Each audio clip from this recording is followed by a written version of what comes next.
Kepada seorang anggota kabinet, pimpinan KPK menyatakan ada 4 kasus korupsi yang menjerat seorang elit politik. KPK siap mentersangkakan dengan seizin presiden, ya. Sampai saat ini sang elit tetap aman karena berada dalam barisan koalisi Jokowi. Siapakah dia? Denny tidak menyebutkan. Pembiaran Presiden Jokowi atas pembegalan partai, melanggar HAM, melanggar konstitusi, dan secara undang-undang pemilu adalah pengkhianatan terhadap negara. Dengan 3 delik pelanggaran impeachment yang kasat mata di atas, DPR bukan tidak mampu, unable, untuk memberhentikan Jokowi, tetapi tidak mau, unwilling. Dan kita tahu juga targetnya itu orang yang tidak sejalan dengan pemerintahan sering terjadi. Dan juga pembungkaman ujungnya. Karena itu menurut saya ini perkara serius, tidak main-main. Dan bahkan bukan tidak mungkin, ya, rumor-rumor mengatakan bahwa yang diincar itu tidak hanya pembungkamannya for the time being, untuk sementara waktu, for a while, tapi pembungkaman untuk yang selama-lamanya. Ngeri kan?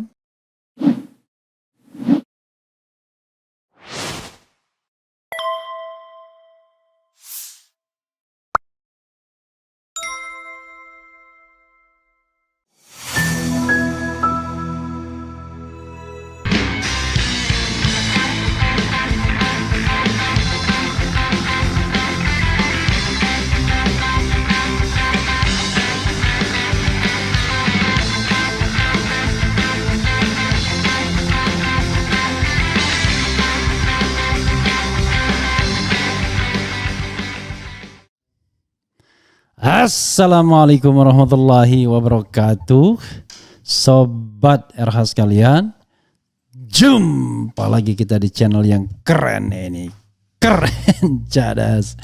Ya, Sobat RH sekalian, sekarang kita ulas sesuatu yang sudah viral. Denny Indrayana bikin ulah lagi dalam tanda kutip. Kali ini dia bikin cuitan, bikin tulisan yang terkait dengan jalan pemakzulan terhadap Presiden Jokowi. Dan judulnya adalah Jokowi adalah dalam kurung masalah kita, wajib diberhentikan.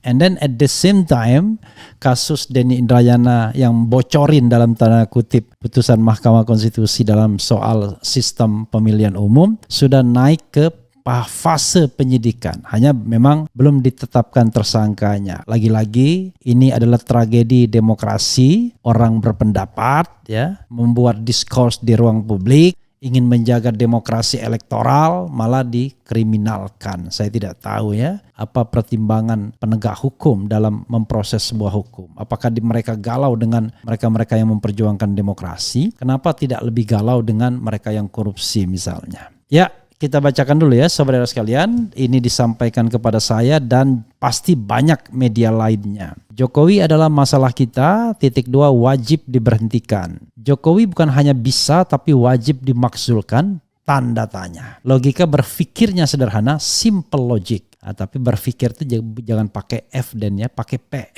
Berpikirnya, ya, jangan berpikirnya, ya. Kita harus berpikir pakai F lagi, dia lebih sehat, lebih waras. Karena saat ini sudah banyak logika yang bengkok. Misal mengatakan Kaisang tidak membangun dinasti karena beda kartu keluarga dengan Jokowi. Ini omongan mantan wali kota Solo, FX Rudy, ya. Katanya bukan lagi dinasti karena kakaknya sudah beda, bikin kita ngakak semua. Atau Jokowi tidak bisa dimakzulkan karena dipilih langsung oleh rakyat. Itu logika nyungsep. Nah, ini juga nggak benar.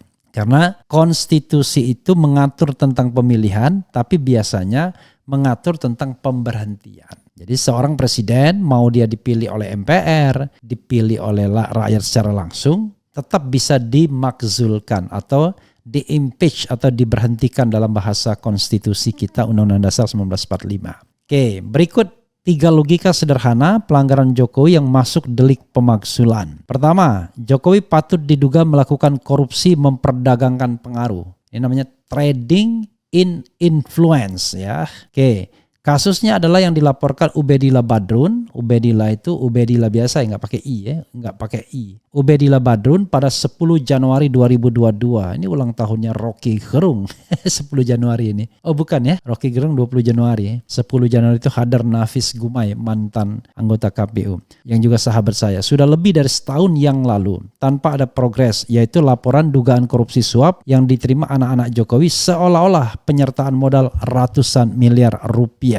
Modal besar demikian tidak mungkin diberikan kalau Gibran dan Kaisang bukan anak Presiden Jokowi. One thing for sure ya. Saya berpendapat inilah modus trading in influence ya. Ada kurang E-nya ya. Influence, memperdagangkan pengaruh Jokowi sebagai presiden. Logika sederhananya yang terjadi adalah korupsi memperdagangkan pengaruh Presiden Jokowi, bukan penyertaan modal. Logik ya, kalau seandainya Kaisang Gibran itu bukan anak Presiden Jokowi, apakah iya investor itu mau menginjeksikan dana ratusan miliar untuk sebuah usaha dagang atau bisnis yang ya biasa-biasa sajalah.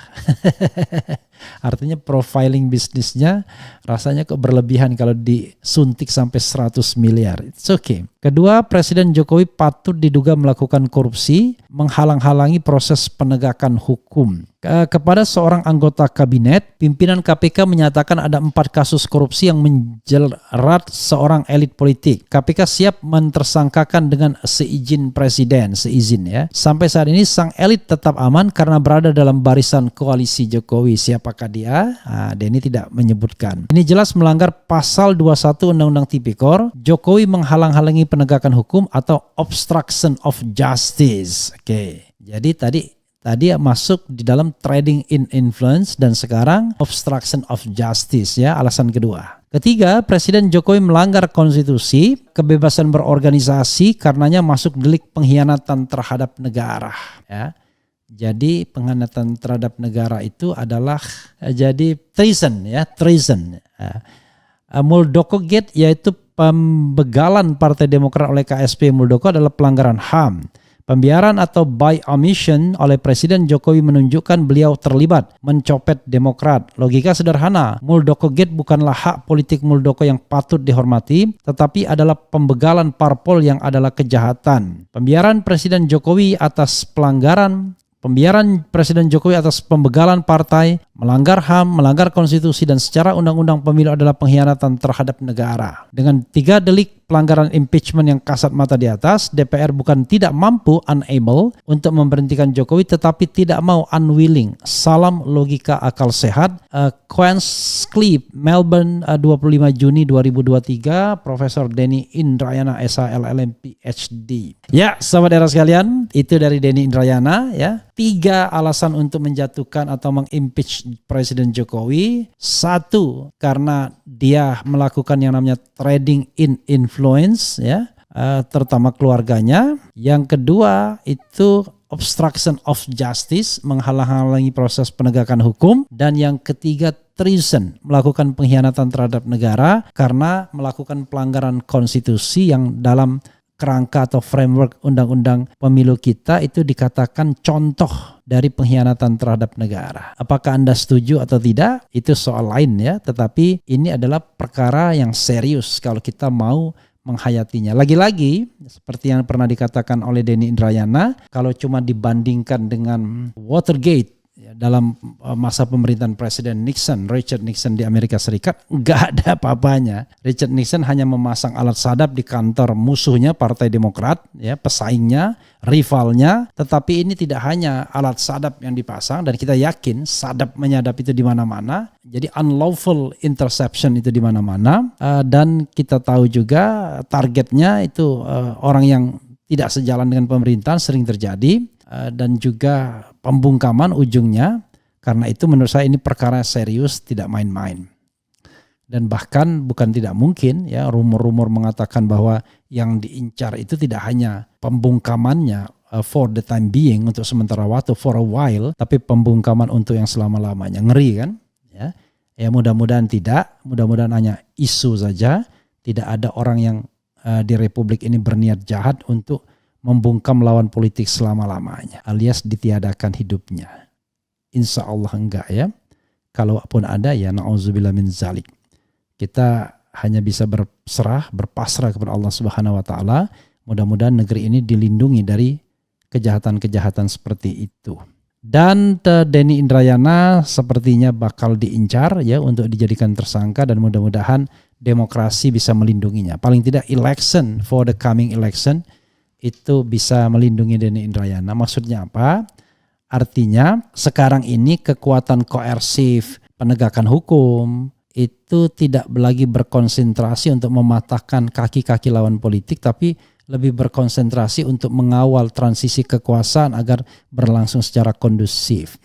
Karena kalau tidak nanti akan terjadi bentrok dengan state aparatur lainnya yang sudah gemes. Nah itu yang kita khawatirkan, sebagaimana dipidatokan oleh Gatot Nurmantio, mantan Panglima TNI, bahwa kalau sekarang TNI itu diam saja, bukan berarti mereka diam sekadar diam, tapi mereka sedang mencari momentum, waktu yang tepat untuk mengambil langkah atau mengambil sikap. Dan itu tentu kita harapkan langkah dan sikap itu demi menyelamatkan negara ini, demi menyelamatkan republik ini ya, bukan demi untuk menjadi penguasa baru dengan jubah junta militer ya, enggak begitu, tetapi demi untuk menyelamatkan republik ini dari kekuasaan yang zalim, kekuasaan atau pemerintahan yang sewenang-wenang. Sobat sekalian, coba kita bacakan sedikit komentar Sobat Era sekalian. Semoga segera terjadi, sangat realistis analisa Prof. Denny, advokasi publik yang mencerdaskan seperti halnya channel Bung RH. Bravo Prof. Denny dan Bung RH. Denny pengecut, gak berani pulang. Jadi begini Sobat Era sekalian, ini kadang-kadang kita ini dibodohi oleh orang bodoh ya. Kalau yang membodohi orang pintar mending. Kita tahu ya bahwa negara ini tidak sedang baik-baik saja. Penegakan hukum itu tidak lurus-lurus saja. Bayangkan, penegak hukum lebih suka membungkam atau memenjarakan orang kritis ketimbang orang korup. Ya, ketimbang orang merampok kekayaan negara tapi kemudian atas nama kekuasaan seolah-olah cinta NKRI. Itu soalnya. Sementara orang yang kritis, yang truly cinta negara ini, tiba-tiba banyak yang dikriminalkan dengan 2 undang-undang saja. 1, menyebarkan berita bohong, hoax, Undang-Undang 1 1946, 2 Undang-Undang ITE, transaksi internet dan transaksi transaksi elektronik ya. Jadi itu soalnya ya, karena penegakan hukumnya itu bukan penegakan hukum yang normal. Ya, sama seperti misalnya yang dikenakan terhadap informasi dan transaksi elektronik. Sama seperti yang dikenakan kepada Habib Rizik misalnya. Apa salahnya? Orang bilang saya sehat-sehat saja tiba-tiba dituntut 6 tahun, kemudian divonis 4 tahun dan kemudian di tingkat MA minimal alhamdulillah dikurangi menjadi 2 tahun. Itu soalnya. Kalau penegakan hukumnya bagus-bagus saja, nggak ada masalah. Dan tidak ada di negara demokratis orang dipenjarakan karena ngomong. Ya, kalau misalnya dari omongan tersebut ada yang merasa terganggu, silakan tuntut secara perdata. Atau seperti yang dikatakan MK, mereka melaporkan Denny kepada organisasi advokatnya, apakah sudah melanggar kode etik atau tidak. Bukan mengkriminalkan. Oke. Itu yang jelas ya, yang harus kita pahamkan dan kita pahami. Oke. Kemudian Denny jadi Veronica Koman jilid 2. Ya, nanti kita cek lagi ya Veronica itu ya, orang yang di luar negeri juga kayaknya. Wow, baru tahu saya dan jadi tahu dan paham. Moga Pak Denny terus jadi pejuang transparan untuk membuka hati rakyat dan pakai akal sehat, bukan akal halu atau dihalukan. Salam akal sehat, pejuang yang berpikir. Kesuwen keburu habis masa jabatannya. Denny jadi spion Australia. Kalau spion nggak keluar-keluar dia. Dorong DPR untuk menggunakan hak angket, kalau diam saja ganti jadi parlemen rakyat. We don't know exactly ya. Harusnya pantas sekali presiden menggunakan hak angketnya, minimal misalnya bagaimana menanyakan ijazah presiden. Jelas hak angket KM 50, wah itu lebih dari layak. Tapi diam saja ya. Kemudian Masya Allah, Barakallah, semoga Allah Subhanahu wa Ta'ala memberkahi perjuangan masyarakat Indonesia untuk memilih Anies Baswedan yang membela keadilan sosial bagi seluruh rakyat Indonesia. TNI bersatu bersama rakyat Indonesia, segera selamatkan Indonesia agar terbebas dari penjajahan saat ini. Kemudian salam akal sehat Bung Refli dan Bung Rocky Gerung. Kemudian apa lagi ya? Ternyata banyak juga buzzer-buzzer yang numpang eksis di sini. Kemudian apa lagi? Cukup ya. Saya kira itu saja dan kita tidak perlu memberi kesempatan kepada orang yang sama untuk dibacakan berkali-kali, apalagi yang dilakukan, yang dikeluarkan, yang dituliskan bukan argumen tapi sentimen. Makanya saya katakan ya, kalau pantun balas pantun, argumen balas argumen. Ya, kakek tua jalan dituntun, pergi ke pasar bawa kantong semen. Kalau pantun tolong ya balas pantun, bikin argumen, balas dengan argumen. Begitu dong. Jangan balas dan kriminalisasi.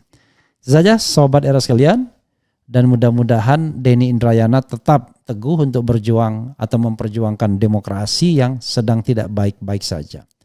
Sebenarnya demokrasi dan penegakan hukum. Saya tahu concern Denny di konstitusi, ya, termasuk penegakan hukum dan juga di pemberantasan korupsi. Wassalamualaikum warahmatullahi wabarakatuh. Ciao.